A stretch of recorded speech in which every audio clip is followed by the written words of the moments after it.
Assalamualaikum warahmatullahi wabarakatuh. Perkenalkan, nama saya Wiyan Nugra Fajar Ramadan, NPM 192191142, kelas 2D Penjas. Di sini saya akan menjelaskan tentang proses pencernaan. Yang pertama yaitu ada proses pencernaan karbohidrat. Karbohidrat merupakan senyawa kimia yang banyak tersusun oleh unsur-unsur karbohidrat. Unsur yang terdapat dalam karbohidrat adalah C, H, dan O. Bahan makanan yang banyak mengandung karbohidrat, misalnya beras, jagung, kentang, gandum, umbi-umbian, dan buah-buahan yang rasanya manis. Karbohidrat setelah dicerna di usus akan diserap oleh dinding usus halus dalam bentuk monosakarida. Dibawa oleh aliran darah sebagian besar menuju hati dan sebagian lainnya dibawa ke sel jaringan tertentu dan mengalami proses metabolisme lebih lanjut. Di dalam hati monosakarida mengalami proses sintesis, mengalami glikogen dioksidasi menjadi CO2 dan H2O, atau dilepaskan untuk di bawah oleh aliran darah ke bagian tubuh yang memerlukan.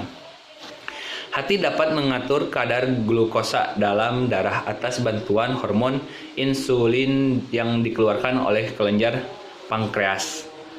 Kenaikan proses pencernaan dan penyerapan karbohidrat menyebabkan glukosa dalam darah meningkat, sehingga sintesis glikogen dari glukosa oleh hati akan naik.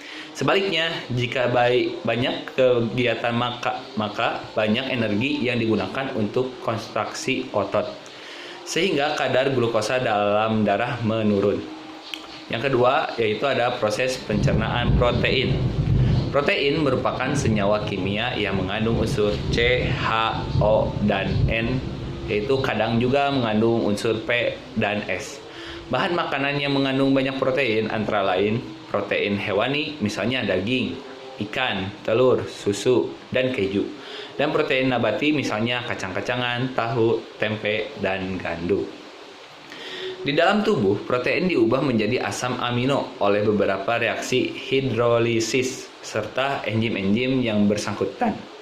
Enzim-enzim yang bekerja pada proses hidrolisis protein antara lain pepsin, tritsin, kemotripsin, karboksi peptidase, dan aminopeptidase.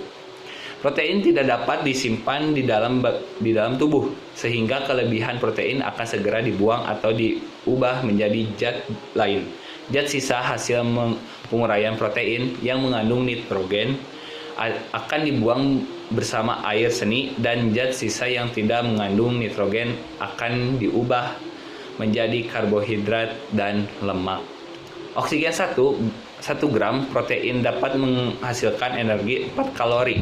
Kelebihan protein dalam tubuh dapat mengakibatkan pembengkakan hati dan ginjal karena beban kerja organ tubuh tersebut lebih berat dalam menguraikan protein dan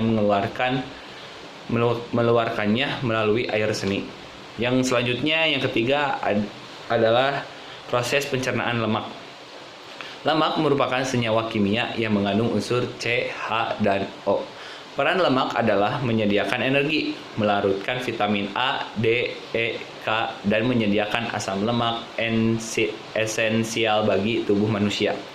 Bahan makanan yang mengandung banyak lemak antara lain lemak hewani, keju, daging, susu, dan ikan basah. Dan lemak nabati yaitu kelapa, kemiri, kacang-kacangan, dan buah avokat. Di dalam tubuh, lemak mengalami metabolisme. Lemak akan dihidrolis menjadi asam lemak dan gliserol dengan bantuan enzim lipase.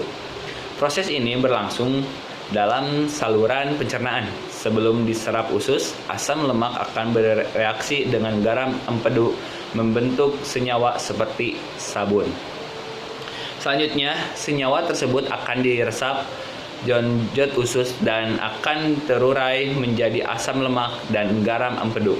Asam lemak tersebut akan bereaksi dengan gliserol membentuk lemak. kemudian diangkut oleh pembuluh getah bening usus menjadi pembuluh getah bening dada kiri. Selanjutnya ke pembuluh balik bawah selangka kiri. Lemak dikirim dari tempat penimbunannya ke hati dalam bentuk lecitin untuk dihidrolisis menjadi asam lemak dan gliserol. Selanjutnya, gliserol akan diubah menjadi gula otot atau glikogen. Asam lemak akan diubah menjadi asetil koenzim. Gangguan metabolisme berupa tertimbunnya senyawa aseton yang dapat menyebabkan gangguan pernapasan. Kesulitan bernapas terjadi karena meningkatnya tingkatan keasaman dan jumlah CO2 yang tertimbun. Kelainan ini dinamakan asidosis. Sekian dari penjelasan dari saya. Mohon maaf apabila ada kesalahan karena ini dalam masih pembelajaran. Sekian, wassalamualaikum warahmatullahi wabarakatuh.